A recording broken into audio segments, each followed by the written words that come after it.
ஐநா துணையில அடுத்து நடக்க போதுன்னு வாங்க பார்க்கலாம். பீகார் கிளம்பி சேரன், சோழன், நிலா, பல்லவன் எல்லாரும் வந்துறாங்க. பாண்டி மட்டும் வீட்டுல இருக்காரு. ஆமா, இந்த கல்யாணத்தை எப்படி நீ நிறுத்த போறோம் அப்படின்னு சொல்லிட்டு சோழன் சொல்ல, தெரியலடா, அவங்க அம்மா அப்பா காலில் விழுந்தாது ஏதாவது பேசுவோண்டா அப்படின்னு சொல்லிட்டு சேரன் நீங்க பரபரப்பா வர, அதுக்கு முன்னாடி பார்த்தா போலீஸ் வருது. போலீஸ் ஜீப்பை பார்த்ததுமே நிலா, அண்ணே ஒரு நிமிஷம் இருங்க அப்படின்னு சொல்லிட்டு நிலா எல்லாத்தையும் தடுக்க, என்னப்பா சொல்ற, முகூர்த்தத்துக்கு நேராச்சுப்பா, தாலி கட்டிட போறாங்க அப்படின்னு சொல்லி சேரன் பதற, அண்ணே ஒரு நிமிஷம் அப்படின்னு சொல்லி நிலா சொல்ல, போலீஸ் பார்த்தா வேகமா மண்டபத்துக்குள்ள போகுது. அதுவும் தாலி கட்டுற இந்த நேரத்துக்கு போலீஸ் என்ன வரணும், பொறுத்திருந்து பாப்போம் அப்படின்னு சொல்லிட்டு நிலா சொல்ல, போலீஸ் வெறுவெறுன்னு உள்ள வந்து இங்க மாப்பிள்ள தாலி கட்ட போக, சந்தாவுடைய முறப்பையன் கையில தாலிய வாங்க, நிறுத்துங்க அப்படின்னு சொல்லி போலீஸ் சொல்ல, எல்லாரும் திரும்பி பாக்குறாங்க. பார்த்தா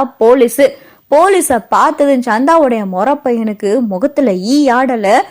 திருன்னு முழிக்கிறான். கையில துப்பாக்கிய வச்சு யூ ஆர் அண்டர் அரெஸ்ட் அப்படின்னு சொல்லிட்டு போலீஸ் சொல்ல, சந்தாவுடைய முறப்பையன் பார்த்தா பயந்து போய் எந்திரிக்க, சார் நான் என்ன பண்ண அப்படின்னு சொல்லிட்டு சந்தாவுடைய முறப்பையன் கேட்க, என்ன பண்ணியா, அது எப்படிடா, உன் மேல எத்தனை கொலை கேஸ் இருக்கு, கொள்ளை கேஸ் இருக்கு, கற்பழிப்பு எம்புட்டோ கேஸ் இருக்கு, இப்பதான் நீ வசமா சிக்கிருக்க, அதுவும் அரெஸ்ட் ஆர்டர் வாங்கின கையோட இங்க வந்திருக்கேன், ஒழுங்கு மரியாதை ஜீப்ல ஏர் அப்படின்னு சொல்லி போலீஸ் மிரட்ட, சார் நான் என் வக்கீல் கிட்ட பேசணும் அப்படின்னு சொல்லிட்டு இங்க சந்தா முறப்பையன் சொல்ல, வக்கீல் கிட்ட பேசுறதெல்லாம் அப்புறம் பேசலாம், நீ ஏற ஜீப்ல அப்படின்னு சொல்லி சந்தாவுடைய முறப்பையனை சட்டையை பிடிச்சு போலீஸ் தரன்னு இழுக்க, சந்தாவுடைய அம்மா அப்பாலாம் வந்து போலீஸ் கிட்ட கேக்குறாங்க, சார் என் மக கழுத்துல தாலி கட்ட போற இந்த நேரத்துல வந்து அரெஸ்ட் பண்ணிக்கிட்டு இருக்கீங்களே அப்படின்னு சொல்லி சந்தாவுடைய அம்மா அப்பா கேட்க, யோ உன் பொண்ணுக்கு நல்ல பையனா பார்த்து கல்யாணம் பண்ணி வையா, இவன் கிட்ட காசு பணம் எல்லாம் இருந்தா நீ கட்டி கொடுத்துருவியா, அவன் நல்லவனானு பார்க்க மாட்டியா, அவன் மேல எத்தனை கேஸ் இருக்கு தெரியுமா, இப்ப தூக்கி அவனை உள்ள வச்சாலும் இவன் சொல்றானே வக்கீல் வந்து பேசட்டுன்னு, எந்த வக்கீல் கிட்ட போனாலும் இவன் வெளியே வர முடியாது, இவன் ஆயுசுக்கு உள்ள உட்காந்து கழிதான் தின்னணும், இப்படிப்பட்ட ஒருத்தனுக்கு உன் பொண்ணை கட்டி கொடுக்க போறியா அப்படின்னு சொல்லி போலீஸ் கேட்க, சந்தாவுடைய அம்மா அப்பா பார்த்தா திருன்னு முழிக்கிறாங்க. இங்க சந்தாவும், சார் எனக்கு இவனை பிடிக்கவே பிடிக்காது, இந்த கல்யாணத்துல எனக்கு விருப்பமும் கிடையாது, ஏன் அம்மா அப்பா தான் கட்டாயப்படுத்தி கல்யாணம் பண்ணி வைக்கிறாங்க அப்படின்னு சொல்லி சந்தா சொல்ல, அப்பதான் மண்டபத்துக்குள்ள சேரன், சோழன், நிலா எல்லாரும் உள்ள வராங்க. சேரனை பார்த்ததும் வேகமா சந்தா ஓடியாந்து சேரனை கட்டி பிடிச்சுக்கிறாங்க. சந்தா அப்படின்னு சொல்லிட்டு சேரனும் கண்கலங்க, என்னையா உன் பொண்ணு என்னென்னமோ சொல்லிக்கிட்டு இருக்கு அப்படின்னு சொல்லிட்டு போலீஸ் கேட்க, அப்பதான் நிலாவும், சார் இவங்க சொன்னது உண்மைதான், இவங்களும் தான் காதலிக்கிறாங்க சார், இதுக்கு முன்னாடி இவங்க அம்மா அப்பா கிட்ட இந்த விஷயத்த பத்தி நாங்க பேசியிருக்கோம், 6 மாசம் டைம் கொடுத்திருந்தாங்க, ஆனா இப்ப கல்யாணம் ஏற்பாடு பண்ணிட்டாங்க, சரியான நேரத்துக்கு வந்து நீங்க இவரை அரெஸ்ட் பண்ணீங்க, இல்லைன்னா இந்த பொண்ணு கழுத்துல இவர் தாலி கட்டி இருந்தாருன்னா என்ன ஆகும் அப்படின்னு சொல்லிட்டு நிலா சொல்ல, இங்க பாரியா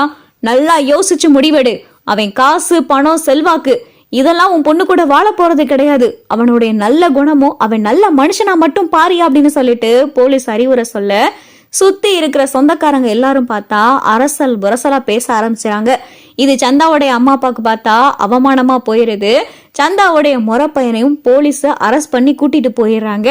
இங்க சந்தா கையெடுத்து கும்பிட்டு ஹிந்தில என்னென்னமோ சொல்றாங்க, என்னை இவருக்கே கட்டி வச்சிருங்க, நான் இவர் கூட வாழ்ந்தாதான் சந்தோஷமா வாழ்வேன், சந்தோஷம் உங்களுக்கு முக்கியமா இல்ல உங்களுடைய மானம் மரியாதை கௌரவம் தான் முக்கியமா, தயவு செஞ்சு எங்களுக்கு கல்யாணம் பண்ணி வச்சிருங்க அப்பா அப்படின்னு சொல்லிட்டு இங்க சந்தா கண்கலங்கி சந்தாவுடைய அப்பா காலில் விழுக, ஊர்ல இருக்கிற எல்லாரும் சொல்றாங்க, அந்த பொண்ணை அந்த பையனுக்கே கட்டி கொடுத்துட வேண்டியதானே, அந்த பையனை பார்க்க நல்ல பையனா தானே இருக்கான், இவனை கட்டி கொடுத்து என்ன ஆக போகுது, இவனை ஜெயிலுக்கும் கூட்டிட்டு போயிட்டாங்க, இனி இவன் ஜெயில இருந்து வெளியில வர மாதிரியும் தெரியல அப்படின்னு சொல்லி எல்லாரும் பேச, சந்தாவோடைய அம்மா அப்பாவும் மனசு மாறிறாங்க. சரி பேட்டி, நீ இஷ்டப்பட்டவருக்கே நான் உங்களுக்கு கல்யாணம் பண்ணி வைக்கிறேன் அப்படின்னு சொல்லி சந்தாவோடைய அப்பா அம்மா சொல்ல, சேரனுக்கு ரொம்ப சந்தோஷம். சரி அப்ப நாங்க சந்தாவை ஊருக்கு கூட்டிட்டு போகலாமா அப்படின்னு சொல்லிட்டு நிலா கேட்க, அது எப்படி உங்களோட அனுப்ப முடியும் அப்படின்னு சொல்லிட்டு சந்தாவுடைய அம்மா அப்பா கேட்க, சேரனுக்கு அதிர்ச்சியா இருக்கு. இந்த மேடையிலேயே இந்த பையனுக்கும் என் பொண்ணுக்கும் கல்யாணம் நடக்கட்டும், எங்க ஊர் முறைப்படியே சாந்தி நடக்கட்டும் அப்படின்னு சொல்லிட்டு இங்க சந்தாவுடைய அம்மா அப்பா சொல்ல, சந்தா அப்பதான் சேரனை பாக்குறாரு. சேரன் பார்த்தா நிலா, சோழன், பல்லவன் எல்லாத்தையும் பார்க்கவும், அண்ணே கல்யாணம் பண்ணுங்க, சென்னை போய் மற்றதெல்லாம் பார்த்துக்கலாம் அப்படின்னு சொல்லிட்டு நிலா சொல்ல, சரின்னு சொல்லி சம்மதிச்சு இங்க சேரனும் மணமேடையில உட்கார, சந்தா கழுத்துல சந்தாவுடைய வடநாட்டு முறைப்படி சேரன் சந்தா கழுத்துல தாலி கட்டுறாரு. சேரன் சந்தாவுடைய கல்யாணம் பீகார்லயே நடந்து முடிஞ்சிருது. சந்தாவும் சேரனும் இங்க சந்தாவுடைய அம்மா அப்பா காலில் விழுந்து ஆசீர்வாதம் வாங்குறாங்க. சரிங்க சார், நாங்க சென்னை கிளம்புறோம் அப்படின்னு சொல்லிட்டு சேரன் சொல்ல, இன்னைக்கு இங்க இருந்துட்டு நாளைக்கு காலையில நீங்க சென்னை போகலாம். நீங்க எங்க வீட்டு மாப்பிள்ளை ஆயிட்டீங்க, உங்களுக்கு செய்ய வேண்டிய முறையெல்லாம் நாங்க செய்யணும்ல அப்படின்னு சொல்லி சந்தாவோட அம்மா அப்பா சொல்ல, அப்பதான் சோழனும் நிலாவும், ஐயோ அதெல்லாம் இருக்கட்டுங்க, வீட்டுல நாங்க அப்படியே போட்டதை போட்டபடி போட்டுட்டு வந்துட்டோம், அதனால நாங்க சென்னை கிளம்பி போயிட்டு அங்கே போய் ஒரு ரிசப்ஷன் மாதிரி வைக்கிறோம், நீங்க எல்லாரும் சென்னை வாங்க, அங்கே செய்ய வேண்டிய முறை அப்புறம் உங்களுடைய வழக்கம் அதெல்லாம் அங்கே வச்சுக்கிறோம் அப்படின்னு சொல்லி நிலா சொல்ல, அது எப்படிமா,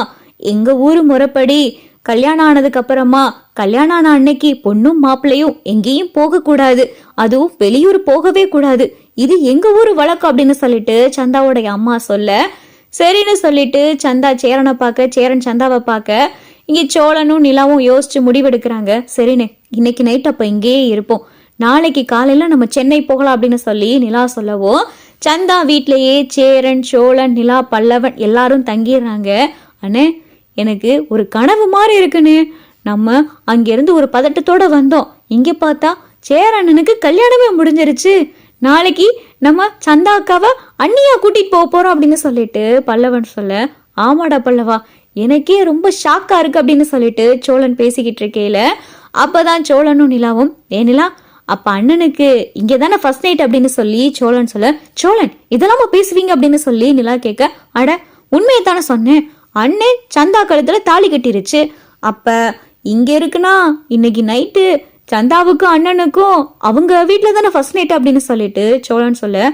அதெல்லாம் சென்னை போய் பார்த்துக்கலாம், ஒருவேளை அவங்க முறைப்படி இன்னைக்கு ஏற்பாடு பண்ணாங்கன்னா பண்ணட்டும், இதெல்லாம் நமக்கு தேவையில்லை, இதை பத்திலாம் பேசாதீங்க சோழன் அப்படின்னு சொல்லி நிலா சொல்ல, அட நான் சும்மா தான் சொன்னேன். அப்பதான் சந்தாவுடைய ரூம்ல ஃபர்ஸ்ட் நைட்டுக்கான ஏற்பாடெல்லாம் நடக்குது. சந்தாவும் பார்த்தா அலங்காரம்லாம் பண்ணி சந்தாவோடைய அம்மா சந்தா கையில பால் செம்பெல்லாம் கொடுத்து, இன்னைக்கு இங்கேதான் உன்னுடைய வாழ்க்கை தொடங்க போகுது அப்படின்னு சொல்லிட்டு சந்தாவோடைய அம்மா சொல்ல, இதை பார்த்தா நிலா கேட்டுறாங்க, அப்ப சோழன் சொன்னது சரிதானோ, அப்ப இங்கதான் சேரன் அண்ணனுக்கும் சந்தாவுக்கும் ஃபர்ஸ்ட் நைட்டா அப்படின்னு சொல்லி நிலாவுக்கும் தோணுது.